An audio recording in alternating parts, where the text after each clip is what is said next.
Hey everyone, welcome to another segment of Oh, and Another Thing.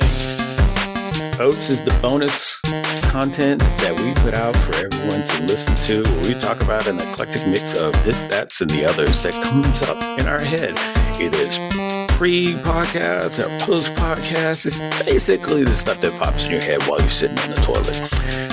Feel free to listen to any of these as bonus content. It might be some stuff that we did talk about in a previous podcast, but we wanted to give it its own little slice of time to get a little bit more in depth with it. Well, here we go. Sit back and relax as usual and enjoy. Oh, and another thing. Thank you, everyone, for checking out this latest segment of Oh, and Another Thing. You heard the intro. You know what it's all about. You know why we do it, and you know that we're doing it solely for entertainment, solely for dropping nuggets of things that come to mind. But, hey, do your own research, have your own opinions. You do you. So, just give me the soapbox for a little right now.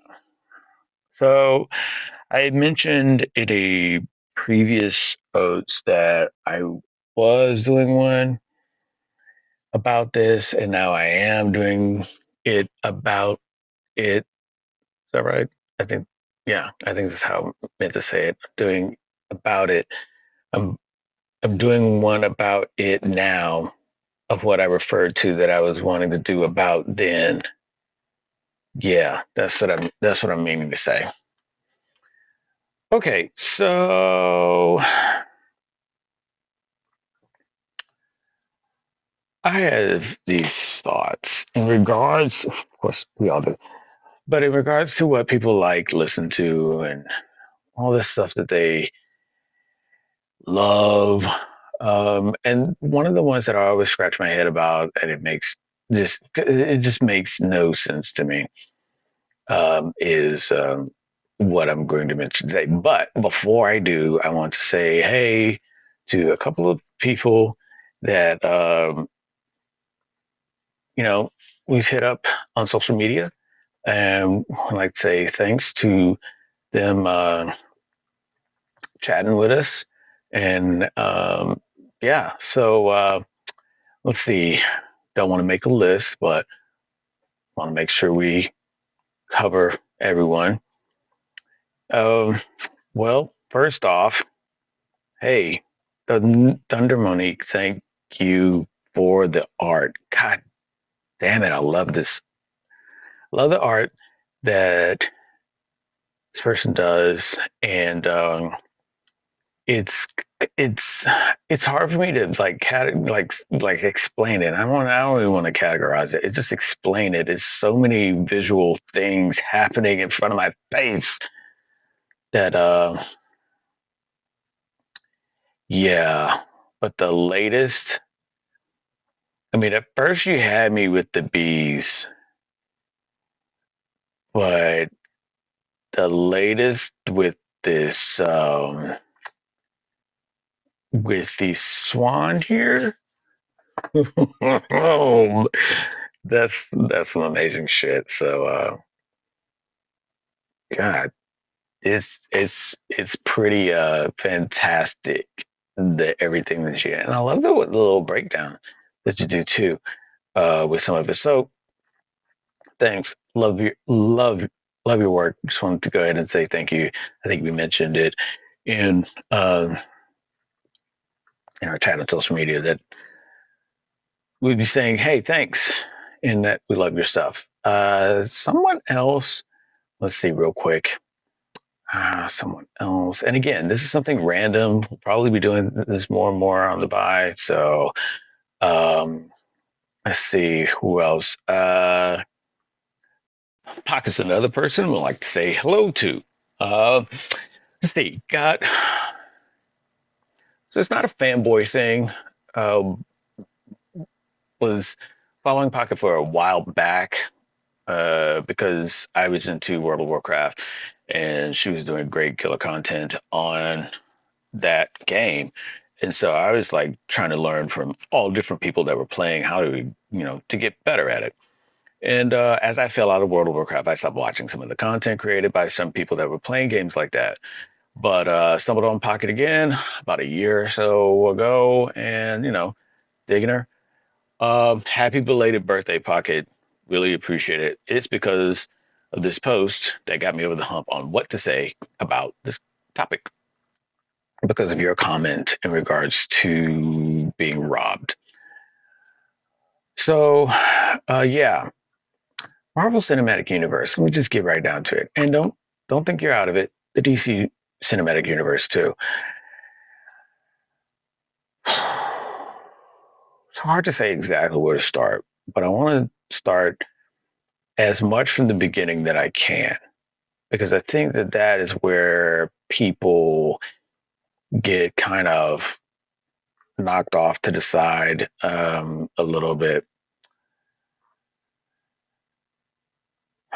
So when I got into comics, it was really one of those things where it was the craft of it was what it was all about. And it was this lull that happened at one point, and then boom, shit started really popping off, and people were like, yeah, comics. Woo.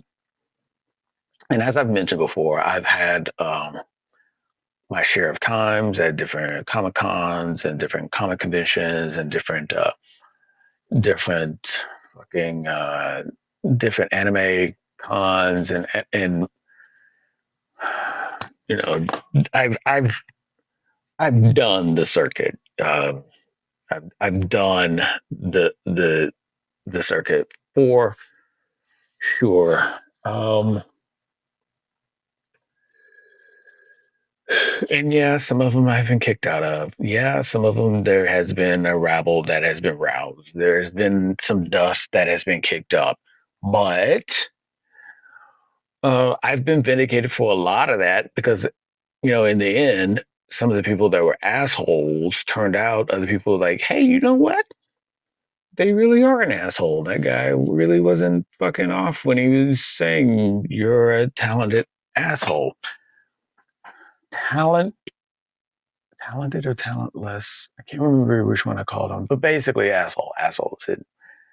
Um, there was a craft to it. There was people doing it, and the style was there. It was really a cool time because it was like people were doing comics in a way that it was just like there was an art, there was a craft. You had to put in some fucking work. Part of that was like there was different artists and there were different storytellers, and some people they were known solely because they told such a fucking good story.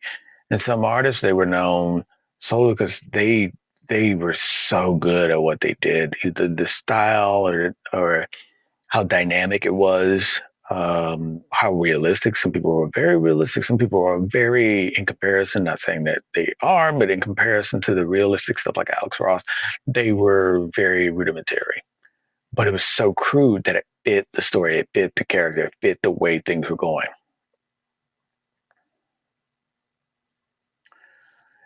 And you can tell that that time was there because shit didn't pop off in a cinematic way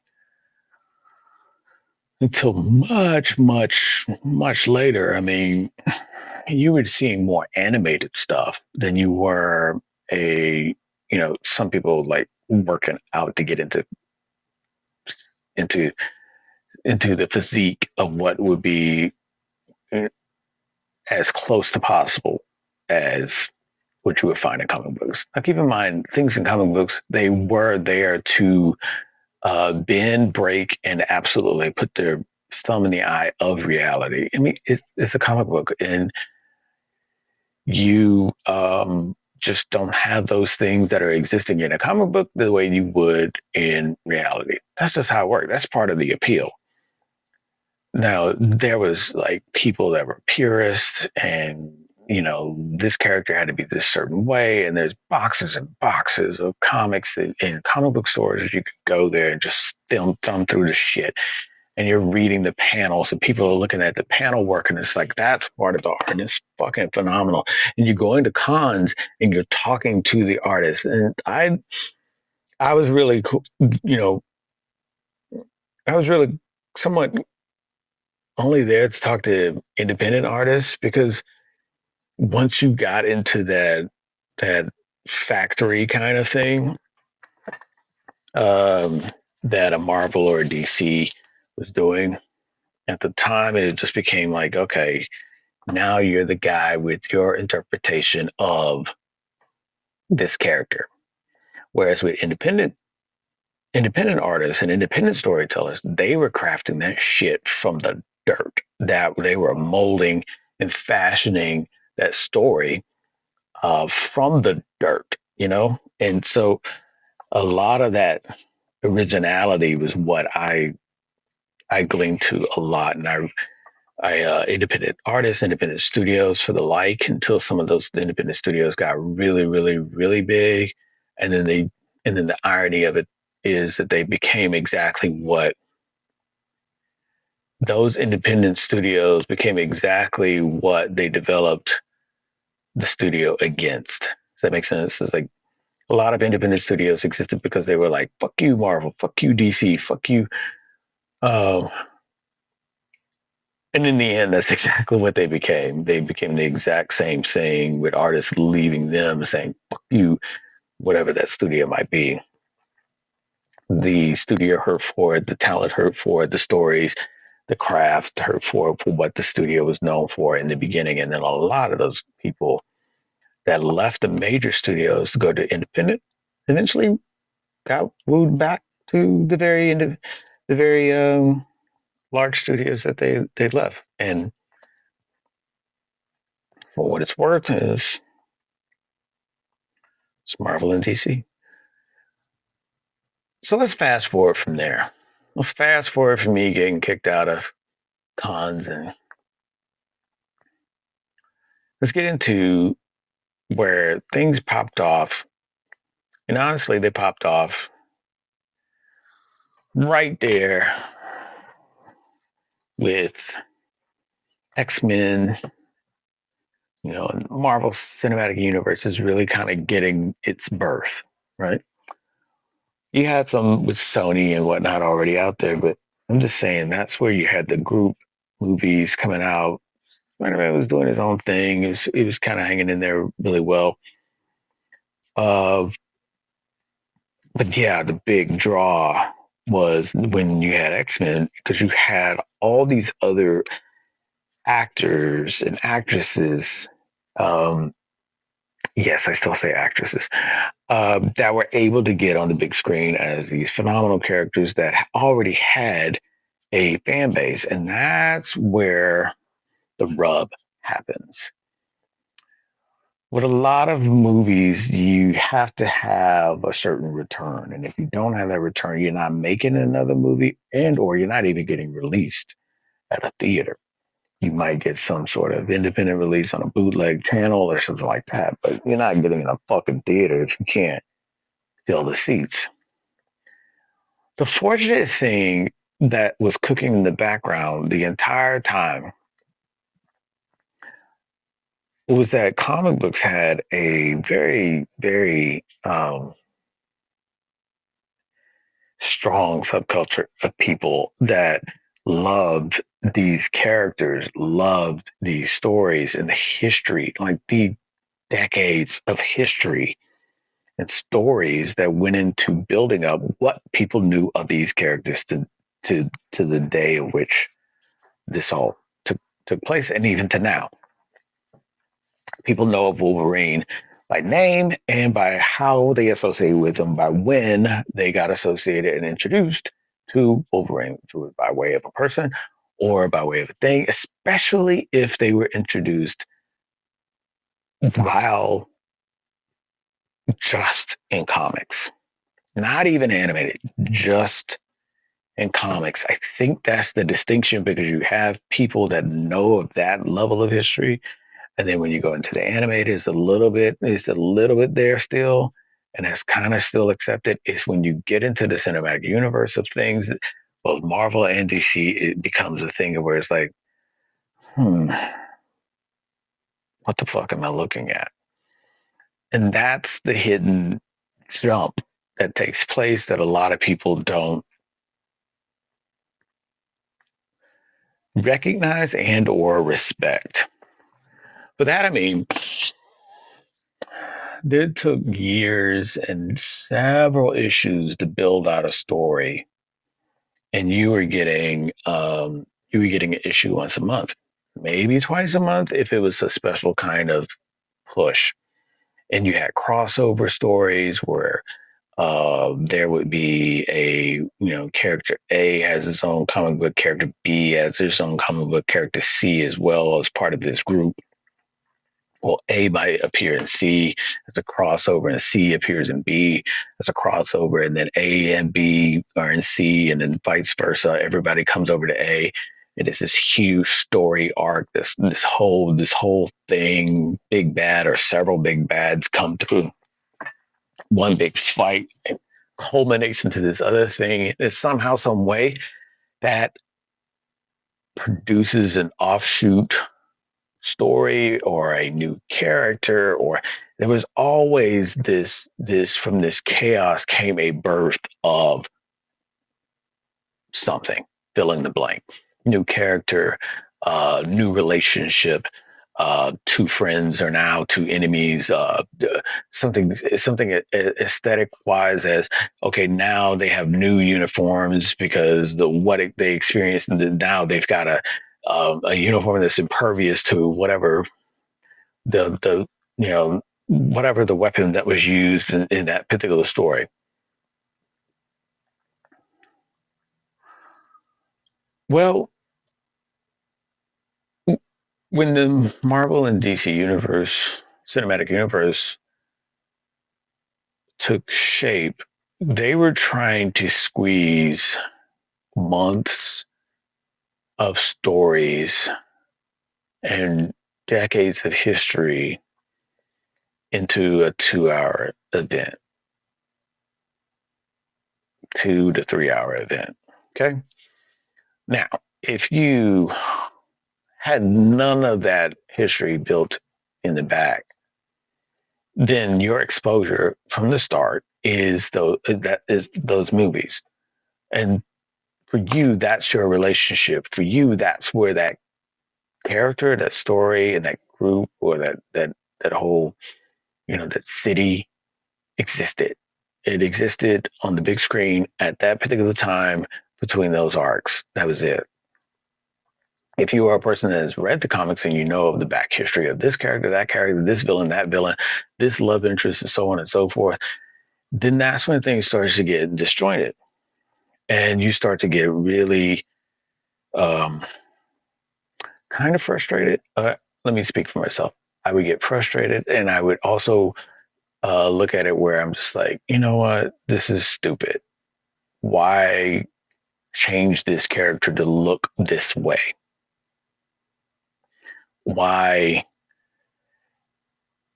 change the ethnicity of this character? And that was a big gripe. And people were like, fucking get over it.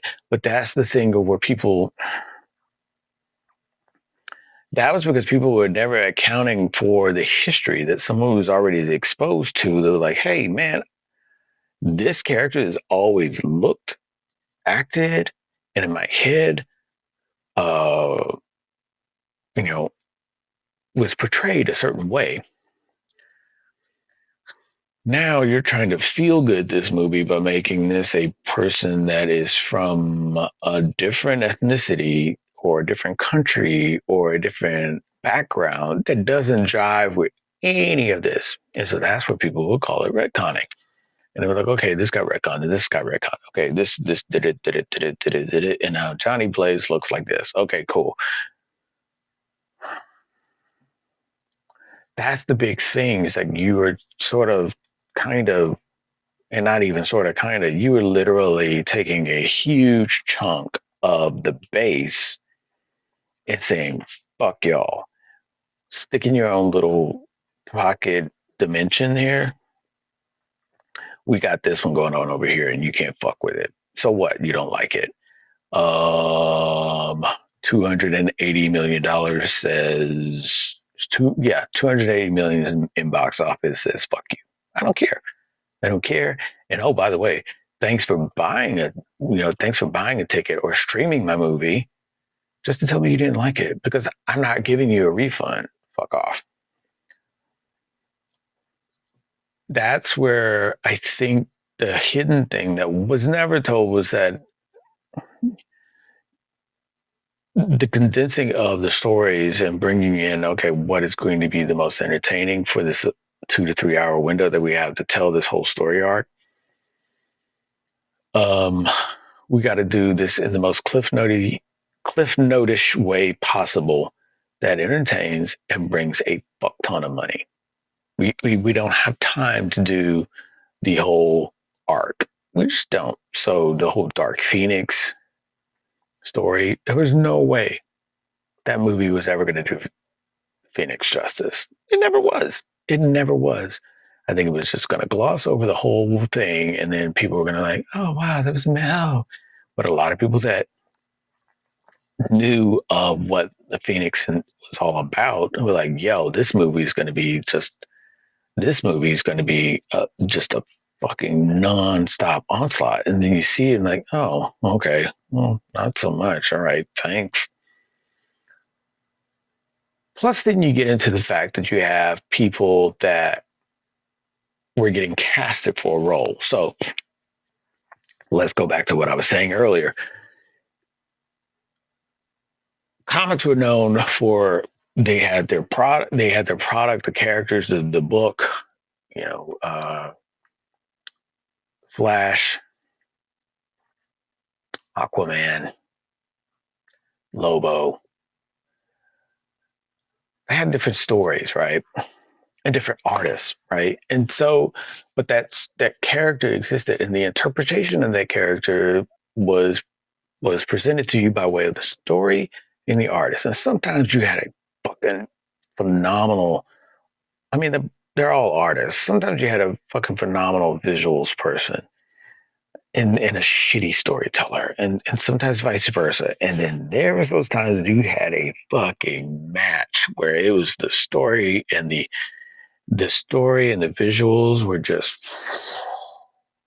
so good, so amazing. And sometimes when that duo would break, you would see a drop in enjoyment. But it was always the same. The interpretation of this character was a little bit different here and there, but it was always the same. Sandman was Sandman. This artist had their own little flair on it. I think it became different when you now are casting for an actor to fill that role, and people are looking for that character to be in that actor or actress, and they don't see it. Because there's no casting in comics. It's already there. They already exist. And they might change over time. They might age. They might get bulkier. They might thin out. They might go through something traumatic. They might be, wearing a certain uniform one way and wearing style another way. And that makes sense. But no one is sitting back thinking,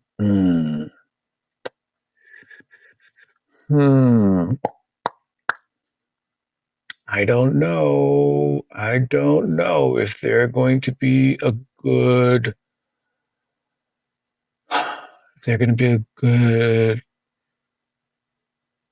fit. I don't know. I don't know if it's going to be good. Like, is Halle Berry going to be a great Storm? I don't know. And then next thing you know, is Halle Berry going to be a good Catwoman? I don't know, because we have Michelle Pfeiffer, and so you have those moments where people are wondering that, and they're getting presented at that, and they're like, "Oh wow!" And this person doesn't fit this impression or interpretation of this character, or this. Where does it? And then you also have the whole old Chevy mindset of, oh, okay, if you're in Marvel, you can never go into DC because that was the case with comics. You couldn't have that switch over. So how dare an actor and actress play in both ballparks? What the fuck? So a lot of that was throwing people for a loop to the point that people then became obsessed with the actor and actress playing the role as opposed to the character itself. Whereas in comic books, you were never really, who's playing Wolverine? It was always Wolverine. And so it became a thing of where it's like just the artist needed to hold to the what was this character to keep it translated to the reader that this is that character. You couldn't really switch Wolverine out and be okay. So we know we've been saying he's Canadian or something to that effect. This time though, next month we're gonna, the start of the next issue, he's going to be South African. Get ready, everybody! It's going to be amazing. Or better yet, he's going to be of Aboriginal descent. Yes, go with that because that is a demographic we haven't hit yet. So let's go ahead and do that and make that happen. Yeah, yeah. That that never was a thing of what needed to be done. I mean, the only time that was something that would be done is if someone new was taking on the mantle, if you will, of a particular character. There's a new um, mega dude. The former mega dude was killed in this major battle, and now you know, Mark Clark here, he picks up the mask of Mega Dude and he puts it on and now he's the new Mega Dude. And Mark Clark could be whatever, but you know for a fact from right then and there, this new Mega Dude is going to look different, probably be different, written different, story's going to be different.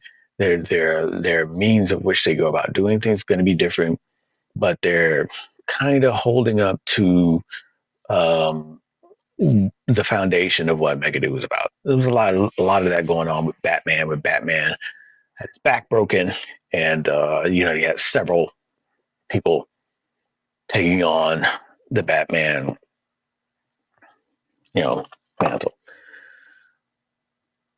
So what the fuck does all this mean, right? So when the cinematic universe took place, I think what was never really discussed, and especially when Disney bought it. When Disney bought it, let me just say this: when Disney hasn't done anything original and I don't know how long. They just copy from other people or they buy them out completely. That's not, that's like factual shit. Look it up. It's hard to refute that. It's factual shit. Look it up. You can, if you need a starting point, look at The Lion King and then go from there. Buying the DC universe was, I mean, buying the Marvel universe was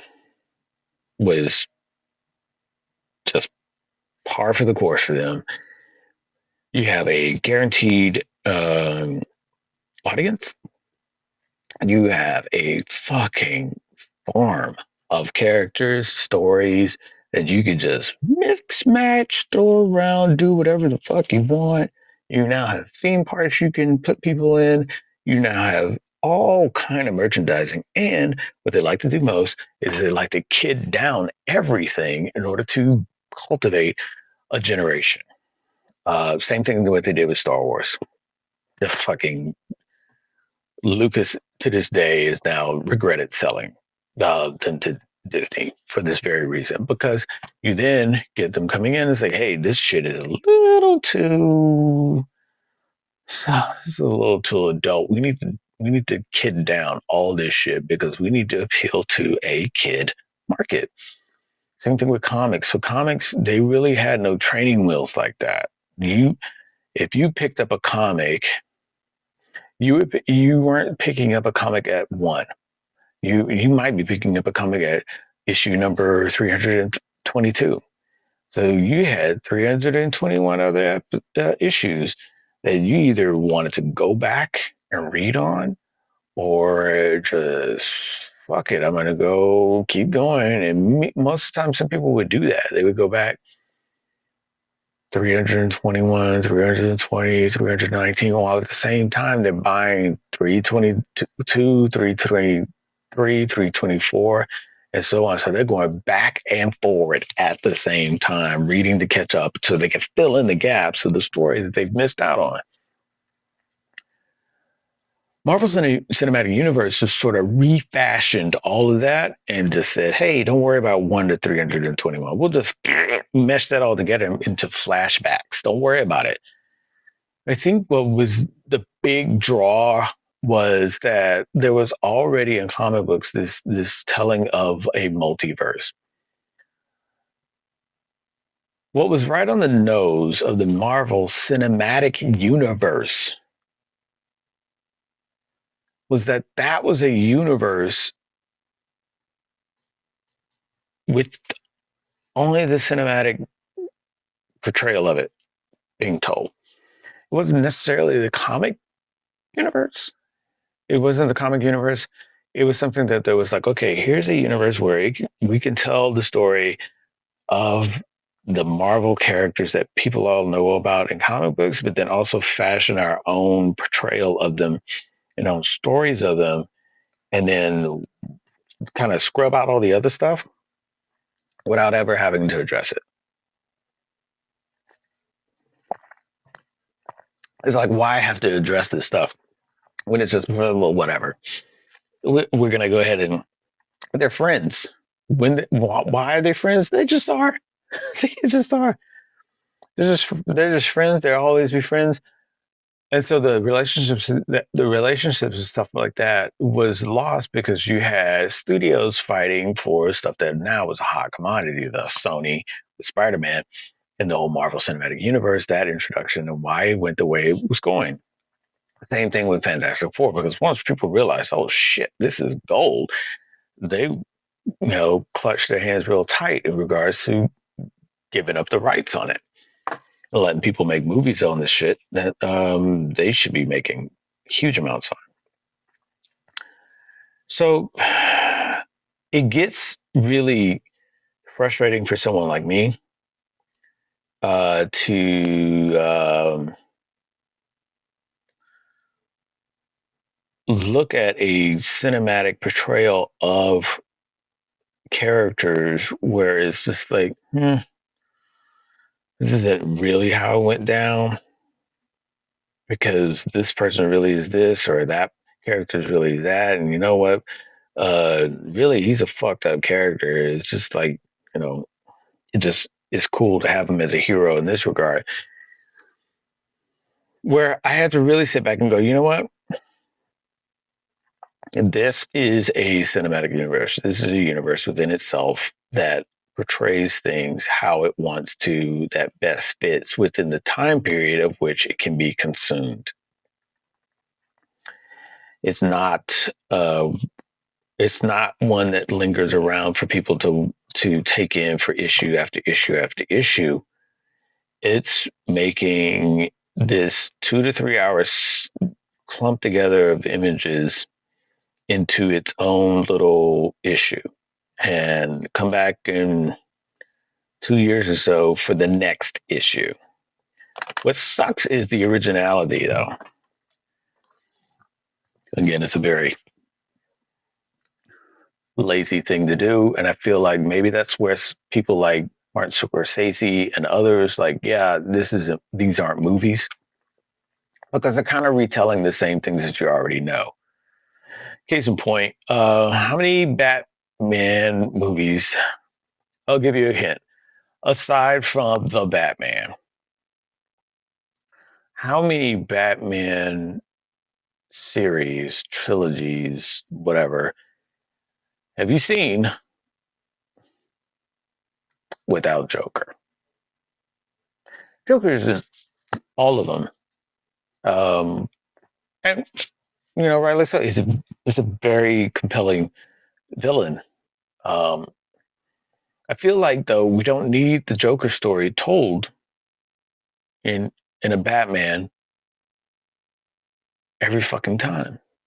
And each and every time, there's always the comparison to the previous Joker and the wondering if this person that is going to portray the Joker this time is going to pull it off. Are they going to be a good Joker? If they are a good Joker, they still won't be as good enough as X. And I could probably go ahead and tell you that X is typically, until proven otherwise, going to be Heath Ledger. I mean, Joaquin Phoenix is there, but I feel like Joaquin Phoenix is in his own little realm, and Heath Ledger is, it's hard to refute it. It's really hard to refute it. But Spider-Man stories have been told the same over and over. Batman over and over. Superman over and over. Even though there's loads and loads and loads of comic book that tells of other stories, tells of other characters, tells of other villains, they don't want to go into those archives and see all that and introduce something new because they want to go off of something that people will associate in a way that makes it more of the iconic struggle. Batman and Joker. Okay, cool. Who the fuck cares about the Penguin? Now, recently, the Batman did put great light on the Penguin, to the point that his own series is being doing that. And Colin Farrell, my fucking amazing actor, and able to pull it off. But when Colin Farrell was announced that he was going to be the Penguin, people balked at that as well. No fucking way. What? And honestly, people balked at Heath Ledger also. No fucking way. No way am I comparing Heath Ledger and Colin Farrell in their portrayal of different villains as the same. I'm saying the reaction is the same. I do love that the Batman brought out the Riddler and talked about Falcone and the other things that go on in Gotham, as opposed to the same thing over and over and over. You always have Batman, you always have the love interest, Catwoman, you always have Joker, and even the Batman couldn't get around some of those same hooks. It just couldn't. It just couldn't. Zoe Kravitz, though, played a phenomenal Catwoman. I think that people find means of which to talk about different things within comic book movies without understanding the references that it's making when writers and directors and whatnot make references to older material. People that aren't within the mindset of that older material gets pissed off at it. So, Julie Newmar as Catwoman resonates, a certain way because that Catwoman is portrayed in comic books a lot, whereas Eartha Kitt as Catwoman is not portrayed as much. But that is where you get your references and your examples of Catwoman that is later portrayed at within Halle Berry and dare say even Zoe Kravitz. Not necessarily for skin color, but for the difference in there are different portrayals of Catwoman that already exist. There was no real set ethnicity for Catwoman per se, because you already had those two actresses portraying Catwoman before. Now, again, this is where the argument comes into the play, where it's Catwoman, comic books, Catwoman on TV or cinema. and Catwoman in other media now in the 2000s. And that's where there's a lot of uproar about that. But I think as you get further and further away from the comic books, you get more and more in different universes of how these characters are portrayed. And even before the Marvel Cinematic Universe and the DC Cinematic Universe, you had some of these stories on television that portrayed them in different ways as well. And, you know, that was, to me, I have to now think of those times as their own universe as well. Um, I think when they were doing comic book portrayals on television, they were more so trying to key in on the issue of, the way the issues told stories per issue. They were able to do that with television as in an episodic way. So the Hulk was done in episodes, just like it was done. Well, the Hulk was done in issues, just like it was done in episodes on television. But in the cinematic universe, Hulk doesn't get any play at all. I mean, he got a couple of movies, but the story for those movies were rehashed over and over and over again and never really fleshed out the way it should have. So what the fuck does this all mean? I think it means that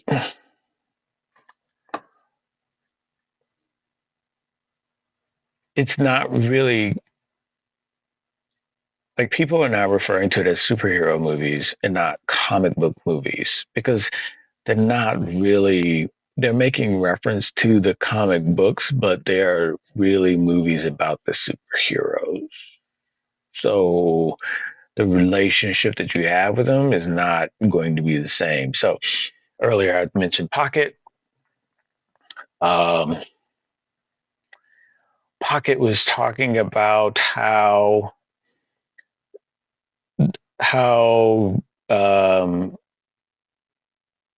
she felt robbed and how they were feeling robbed because uh, news got out of oh my god, news got out. Sometimes you find out, like, of this actor or actress that was in line to play a certain character, and for whatever reason, the story isn't really revealed as much, but for whatever reason, they're not. And so Mads Mikkelsen was originally in talks to play Doctor Doom. Now, recently, as I was saying in one of the previous episodes, recently it was found out that, oh, hey, check it out, everybody. People are going through comic book and superhero movie fatigue. We need to bring this, we need to freshen it, bring it back to life. And, Feige's over trying to resuscitate a whole universe over there. And we had Snyder. He did some great stuff, and he got booked. Um, let's bring back. Let's bring back Robert Downey Jr. and then he'll be the new Doctor Doom. Now, which is great because people love Robert Downey Jr. But here's the thing with that, and this is where comic books are better. You don't need to worry about who's acting. Doctor Doom is Doctor Doom in a comic book. What acting? No, there's nobody acting. That's Doctor Doom. I feel like people are excited about Robert Downey Jr. because they're excited about his portrayal, how he was as Iron Man. I think it's going to be a hard disconnect to not see the Iron Man in the Doctor Doom. Now, some people would say, well, Chris Evans was Johnny Storm. Okay, cool. Chris Evans was Johnny Storm. Now, get the comparison of him as Johnny Storm. I mean, fuck, he was also in Scott Pilgrim. Okay, whatever the fuck you want to say, but but get what he did in the Fantastic Four. Compare it to Captain America. You can't. As a matter of fact, in the latest movie with in the latest movie, Deadpool and Wolverine, he reprised his role as Johnny Storm. It's like, oh wow, that's cool. They're making a reference to him when his first superhero character. If you cut out if you cut out the fact that he was one of the evil exes in Scott Pilgrim, was in the Fantastic Four, and that was great. And people thought, oh wow, it's Captain America. No, it's Johnny Storm. But for the amount of what he did until recently, when people were reminded of him being Johnny Storm, before that, you couldn't see him in any other way than Captain America, because his imprint in the cinematic universe is way more solid, way more depth as Captain America than anything else. So to the point that when you saw him in Deadpool and Wolverine, immediately people thought Captain America. They did not think Johnny Storm until he revealed those powers. Oh, okay, now we know. Wow, that's crazy. And some people still didn't get it. It was like, oh wow, that's crazy. Johnny Storm, that's nutty. No, that's what it was from before. So the point being made here is that when you have someone like Robert Downey Jr., they've only been Iron Man and really fucking good at it. Really fucking good, like in multiple movies, not just their own standalone.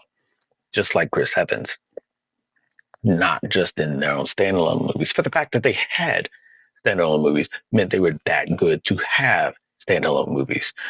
Look at the Hulk.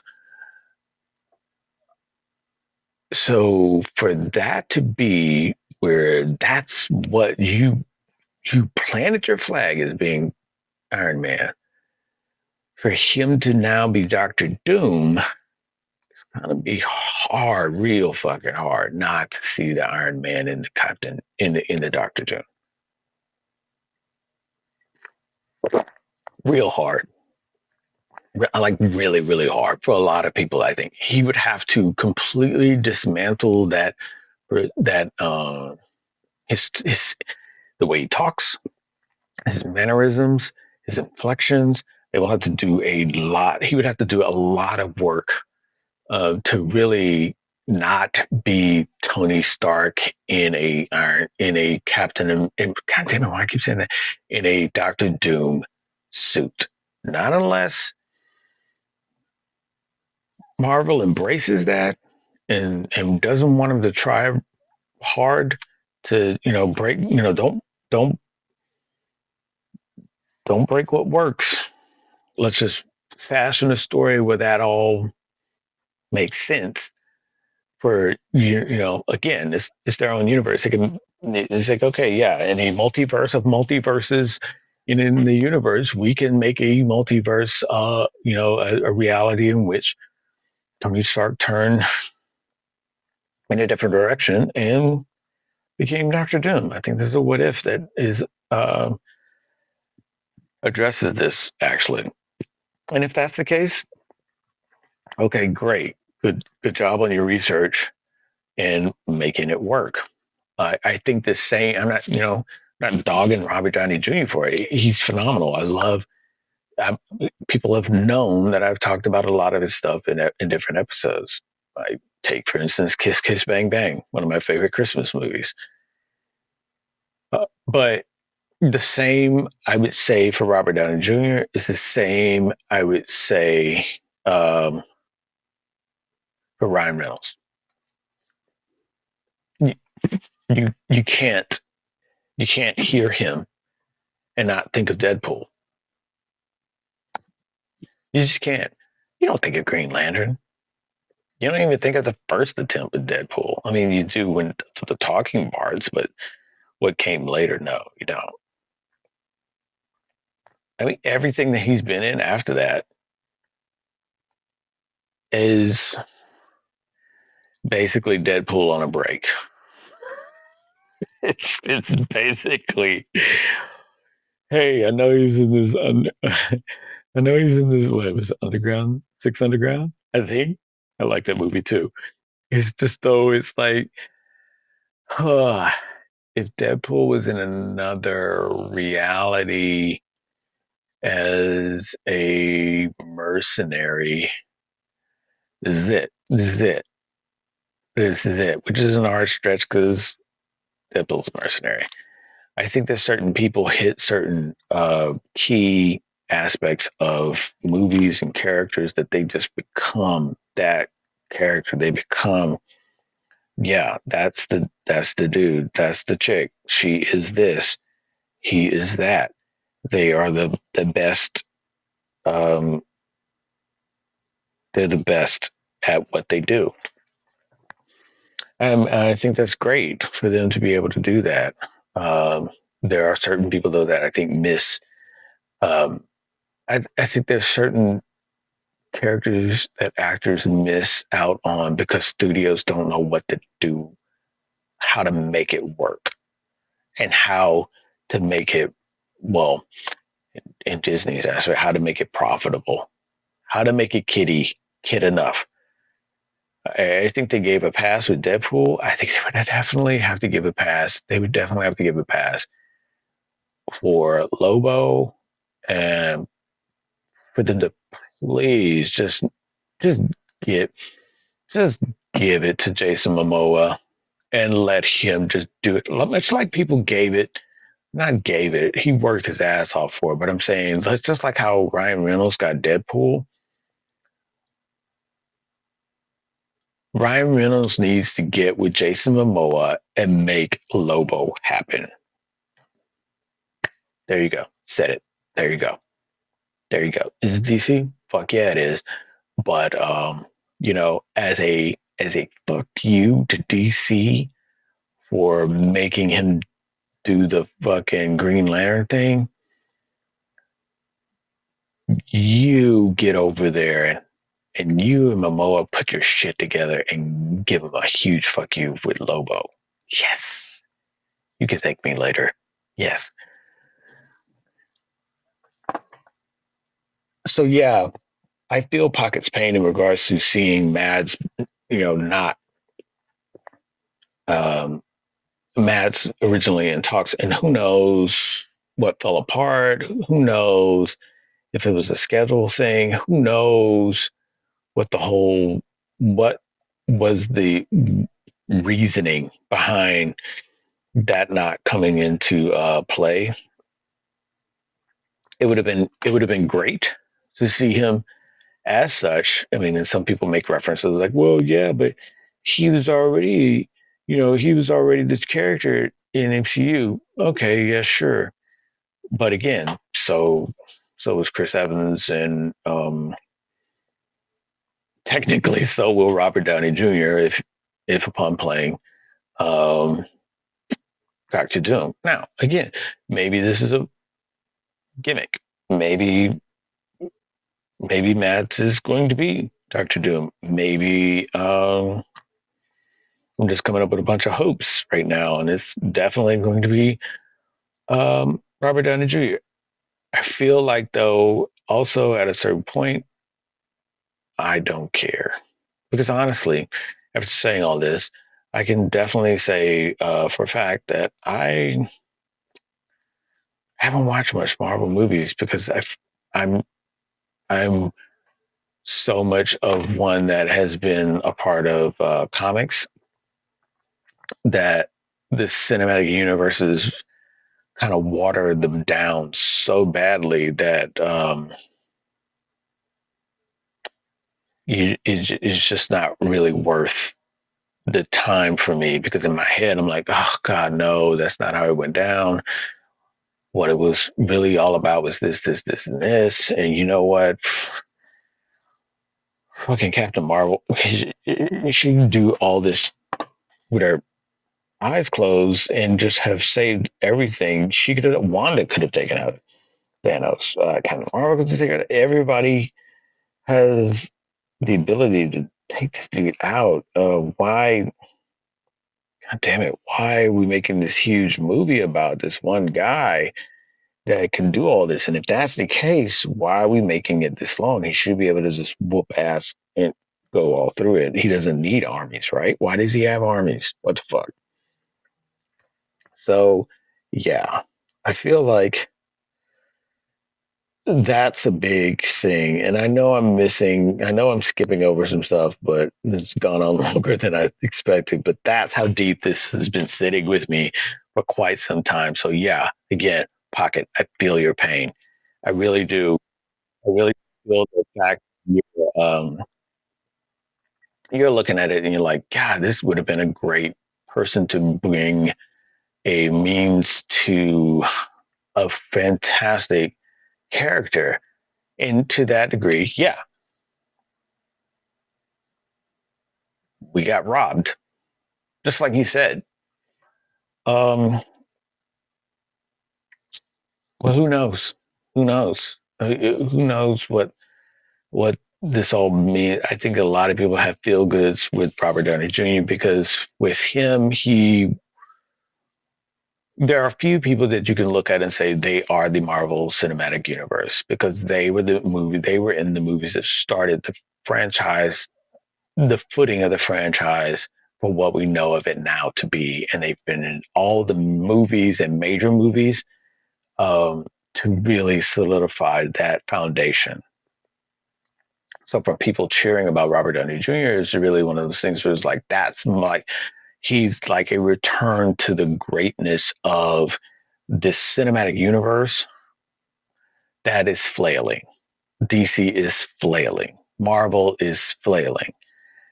Independent um, it's kind of like how it was when I was going to cons. Independent houses are more intriguing now than what Marvel and DC are putting out. They're putting out movies about characters that really shouldn't, and then people that are doing these offshoots are really kicking ass. The Joker kicked ass. The Batman kicked ass. And I love Christopher Nolan, but the fact is the fact. It was like the grit of the Batman was how Gotham should have been. It's it's just that's just my take. Is I mean, I Dark Knight trilogy loved it, but when I saw the Batman, I was like, that hits exactly what. When I saw the Joker, that hits. This is what it's all about. This grind that is, I mean, coming into where superheroes already got all the gadgets and already got all the shit. It's unrelatable. It's unrelatable. It's like, okay, but if you start with the grind, you had that feel of an issue one, but the pace of a movie. Does that make sense? You don't have the you don't have issues to rely on, but you got this grind of like, okay, he's getting Batman's getting his gadgets together. Fuck it, he's not even called the Batman at this point, but he's getting it together. Look at that over there. That's the car. That's the Batmobile. He's still working on that shit. He's getting around on a motorcycle with a backpack and a helmet. It's relatable. You're looking at the grind. You're looking at how he's riding through sewers. It's fantastic. His shit is not together. He just smashed into a bus. He's getting the clues wrong. That's good. That's good stuff. I don't know how well Matt Nicholson would have been as Doctor Doom. I feel like he would have been a fresher take as Doctor Doom than Robert Downey Jr. as Doctor Doom, based on the frequency and bullet hole that RDJ has over all Marvel Cinematic Universe time. Now, for him, he's probably enjoying the fact that he'll be able to play Tarkington because it's such a departure from what he was doing with Iron Man, but yet still have some familiarity with Iron Man because you're in the suit. So this is still a little bit of that. Um, but yeah, I feel like you're gonna always feel robbed. I feel like you're always gonna, especially if you're used to reading comics, you're always gonna feel robbed. I feel like with different characters coming in, you're going to feel robbed as much as somebody feels when a different artist comes in and fucks up their character, or a different writer comes in and fucks up their character. I feel like there's that type of disgust with a actor or an actress fucking up a character is kind of what people would feel when a writer or an artist would come in with their own little what the fuck is happening to this character's hair, um, you know, approach to their interpretation of of a character that has been pretty much in a staple this whole time. So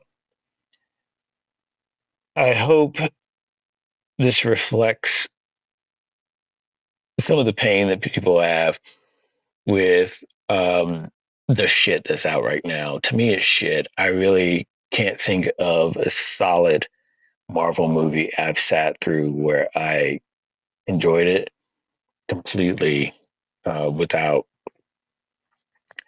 shooting shit on it at some point because the lack of sense or the lack of continuity that just got just completely fucked over and out. I feel like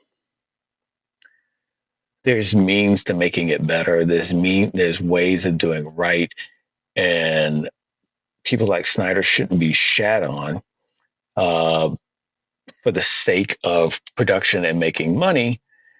Only for the studios to then regret it and like, oh, and then not even reward that person with what they should have rightly, what they rightly deserve. Even when you start to see that the fans want that material too, then that should be your clue like, ooh, we fucked up. But instead, you double down and into more fuckery. So that's why people really love the Snyderverse and want that to continue to take place. But I say, fuck the Snyderverse. Go into some really good stuff. Go into, fuck the Snyderverse, but more so fuck comics. Like, we've been told, okay, great. We've been told Superman stories for how long? We get it. Dude's from another planet. Yeah, got it. Okay, great. Yeah, perfect.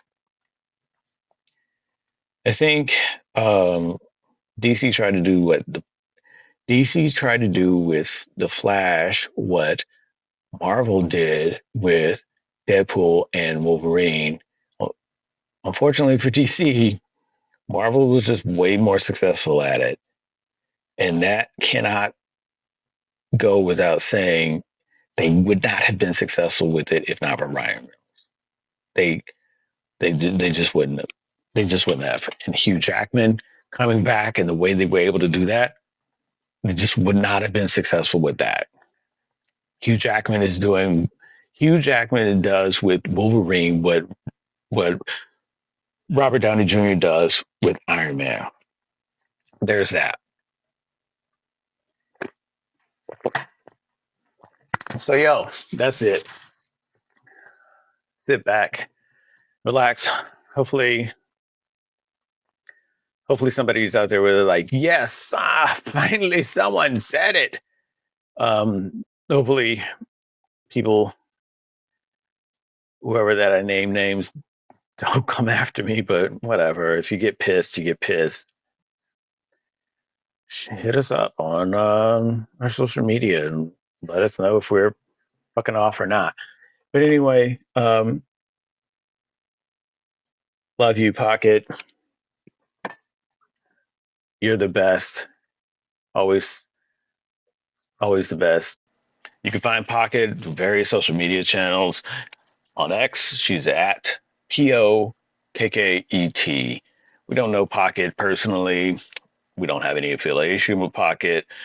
It just happened to be that was the spark that got this segment off and rolling. So happy belated birthday again to you, Pocket. Thunder Monique, keep doing the great art. Love it. Love it. You can find Thunder Monique on X as well, at Thunder Monique. I'm not even going to try and spell it. Look it up. We just put in Thunder, MON, and she should pop up. But, oh, fuck it. I've already done it. It's at Thunder, MONIQUE. And I, like I said, I don't know how to explain what my eyes are taking in. It's so good, so trippy in certain ways, surreal, so fantastic. Just love it. I did so good, really good shit. It's amazing. So yeah, please check out Thunder Monique, and do not forget to love yourself because we love you. And that's it. Thank you for sitting through this really, really long. Oh, and another thing, y'all be cool, stay cool. And thanks to all the wonderful, wonderful people out there that's been following us on social media, on TikTok and X. What else are we on? We're on Facebook. We're on got Patreon rocking. We've got what the fuck else are we on? We're on a lot of shit. It's kind of hard to keep up with because it's so amazing. But yeah, thank you everyone. Thank you so much. Don't forget, all you dudes, dudettes, gigolos and gigahos, motherfuckers and fatherfuckers. You're all the best. Thanks. Check y'all later. Bye.